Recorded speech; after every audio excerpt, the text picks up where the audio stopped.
Bismillahirrahmanirrahim. Nun wal qalami wama yasturun.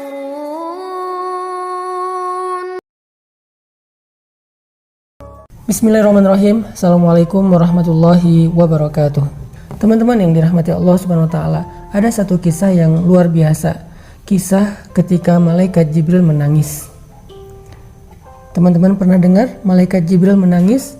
Padahal kita tahu malaikat Jibril itu kata Allah syadidul quwa, malaikat yang keras, yang kuat, yang ditakuti oleh malaikat yang lain. Dzu mirratin, malaikat yang sangat wibawa, malaikat yang sangat agung, yang kalau beliau mengepakkan sayapnya, satu sayapnya itu bisa menutupi langit dan bumi. Dia memiliki 600 sayap, satu sayapnya aja bisa menutupi langit dan bumi, bisa menutupi cahaya matahari, satu sayap Jibril. Tapi malaikat sebesar ini ternyata pernah menangis. Satu hari Nabi mendapati Jibril sedang menangis, duduk di sebuah tempat, kemudian dia menangis, air matanya membasahi wajahnya. Kemudian Nabi bertanya kepada Jibril, "Wahai Jibril, ma yubki, kenapa engkau menangis?" Jibril kemudian menoleh ke arah Nabi dan mengatakan, "Ya Rasulullah, bagaimana saya tidak menangis? Sejak saya melihat neraka Allah, air mata saya selalu mengalir karena takut kepada Allah Subhanahu wa taala."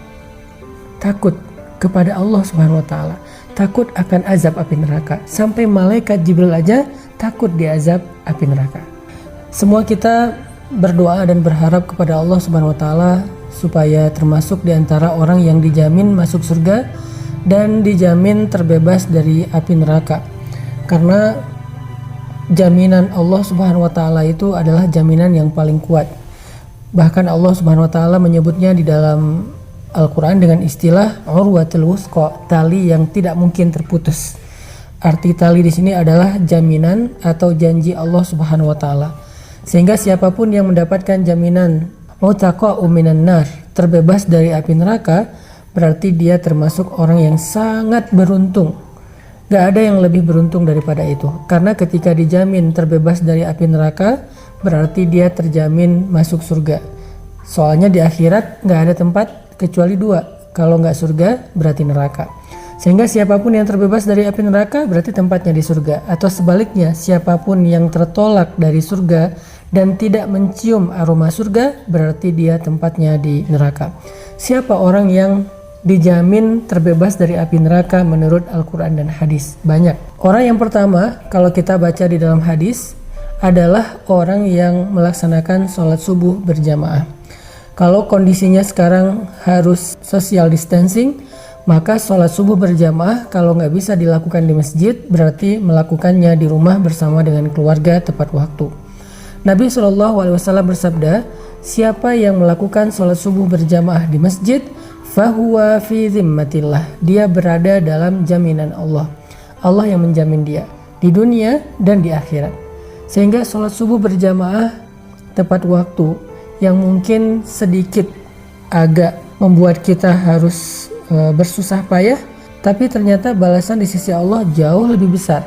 Sehingga kesusah payahan kita bangun subuh, kemudian berwudu dalam keadaan dingin, masih menahan ngantuk, itu akan terasa sangat murah dibandingkan dengan balasan yang Allah berikan kepada orang yang melakukannya. Maka dari itu, setiap malam sebelum kita tidur, coba teman-teman ingat-ingat kembali janji Nabi SAW tentang sholat subuh berjamaah, sehingga sebelum tidur kita udah berazam, kita berniat yang kuat, ya Allah besok saya pengen dapat jaminanmu, sehingga kalau saya besok dalam 24 jam meninggal dunia, berarti Allah menjamin dia terbebas dari api neraka. Itu keren banget. Terbebas dari api neraka, terbebas dari sulitnya hisab, terbebas dari tergelincir di sirat, terbebas dari panasnya padang mahsyar, terbebas dari azab kubur, terbebas dari su'ul khatimah. Semua yang buruk-buruk akan Allah jamin dia terbebas darinya.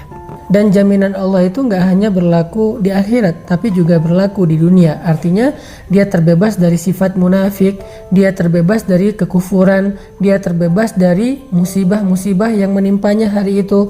Sehingga Siapapun yang pengen dapat jaminan fahuwa fi zimmatillah, dijamin, dilindungi oleh Allah Subhanahu wa taala, dan yang paling besar adalah dijamin dan dilindungi terbebas dari api neraka, maka sholat subuhlah berjamaah. Walaupun agak berat.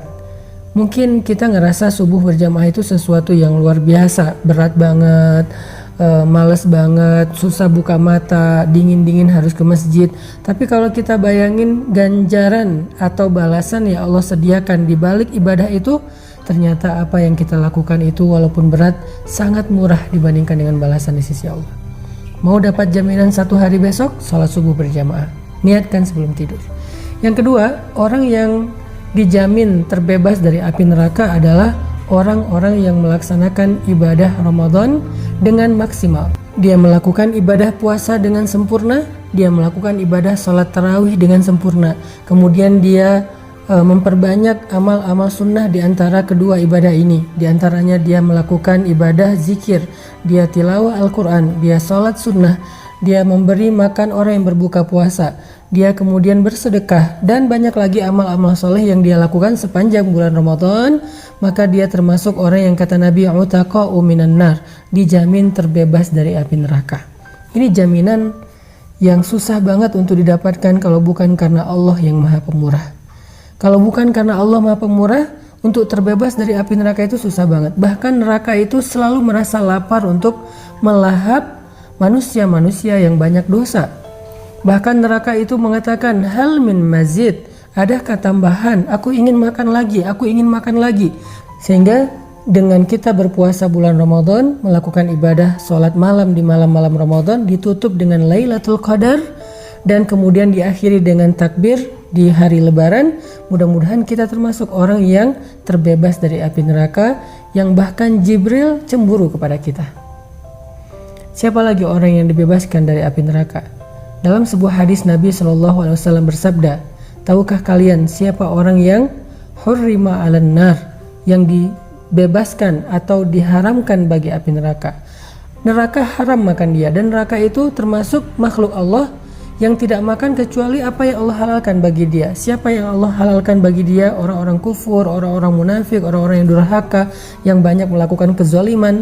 Tapi ini ada orang yang hurrima 'alan nar, yang diharamkan bagi api neraka, sehingga api neraka nggak mungkin makan dia, karena api neraka tidak mau makan kecuali yang halal baginya.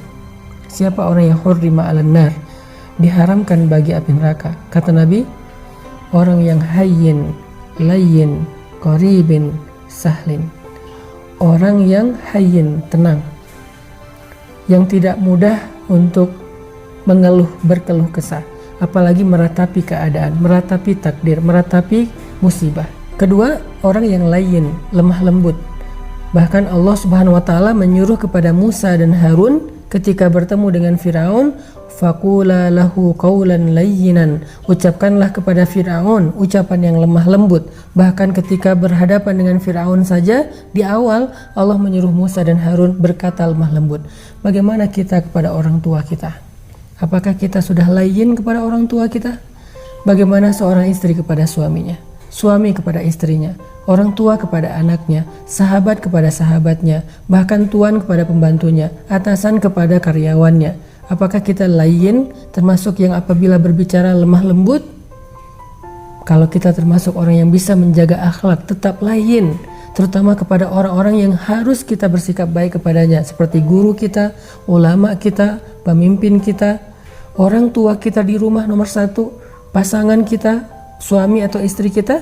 Kalau kita bisa jaga terus dalam keadaan layyin, sampai kalau ditanya oleh seseorang kepada mereka, wahai fulana, bagaimana pendapatmu tentang suami kamu? Lalu dia menjawab, yang saya tahu suami saya itu orang yang lemah lembut. Yang saya tahu istri saya itu orang yang lemah lembut. Yang saya tahu anak saya itu anak yang lemah lembut. Yang saya tahu orang tua saya orang tua yang lemah lembut. Kalau kita dikenal dengan layyin, berarti kita insya Allah termasuk yang dibebaskan dari api neraka. Yang ketiga, qaribin, orang yang qarib, akrab. Akrab itu akrab dalam bahasa Indonesia. Artinya orang yang tidak mau memutuskan silaturahim, yang menjaga keakraban dalam keluarga, orang yang gak jaim, orang yang mudah bergaul, orang yang mudah untuk dekat dengan orang lain dalam kebaikan-kebaikan, orang yang tidak sombong, yang membuat jarak antara dia dengan orang lain. Kalau kita bisa dekat bahkan dengan anak yatim terutama. Siapa yang dekat dengan anak yatim di dunia, maka dia akan seperti ini di surga dengan Rasulullah SAW. Dekat dengan anak yatim, dekat dengan orang miskin, dekat dengan orang yang susah, dekat dengan keluarga besar kita, dekat dengan siapapun yang kita anggap mungkin kurang dari kita dalam banyak hal, kurang dari sisi fisik, kurang dari sisi harta, kurang dari sisi ilmu. Sebutlah dengan orang yang masih awam, kita merasa dekat sehingga semua orang merasa nyaman dengan kita. Insya Allah berbahagialah kita termasuk orang yang dijamin terbebas dari api neraka. Dan yang keempat, orang yang sahlin, orang yang memudahkan urusan orang lain. Jangan terlalu ribet, jangan terlalu birokratif, jangan terlalu kaku. Apalagi ketika kita bergaul dengan sesama muslim. Ada beberapa urusan antara kita dengan teman kita, saudara kita, jangan terlalu kaku. Semuanya salah atau terlalu hard feeling. Semuanya disimpan di dalam hati, semuanya membuat dia emosi. Gak ada rasa percaya kepada sesama muslim, sehingga semuanya tuh harus birokratif. Nah ini berarti dia gak sahlin. Seorang muslim, dia sahlin dalam urusannya. Salah satu contoh sahlin memudahkan itu adalah hadis-hadis tentang masalah hutang piutang. Kata Nabi, siapa yang meminjamkan uangnya atau hartanya kepada saudaranya selama misalnya 1 hari, berarti selama 1 hari itu dia telah bersedekah sebanyak uang yang dia pinjamkan. Lalu besoknya saudaranya yang meminjamkan hartanya mengatakan, saya belum sanggup membayar, bolehkah saya meminta waktu lagi? Lalu dia memberikan waktu tambahan 1 hari, maka dia sudah bersedekah sebesar 2 kali lipat dari harta yang dia pinjamkan, dan seterusnya dan seterusnya. Ini artinya semakin banyak kita memudahkan urusan orang lain dalam interaksi kita sehari-hari, maka semakin kita mendekati jaminan Allah terbebas dari api neraka. Sampai Nabi mengatakan, siapa yang meringankan beban saudaranya di dunia, Allah ringankan bebannya di akhirat. Siapa yang mengangkat urusan atau hajat saudaranya di dunia, maka Allah mudahkan urusan atau hajatnya di akhirat. Fima ma'nah. Ini adalah diantara contoh-contoh orang yang Jibril cemburu kepada mereka karena mereka dijamin terbebas dari api neraka.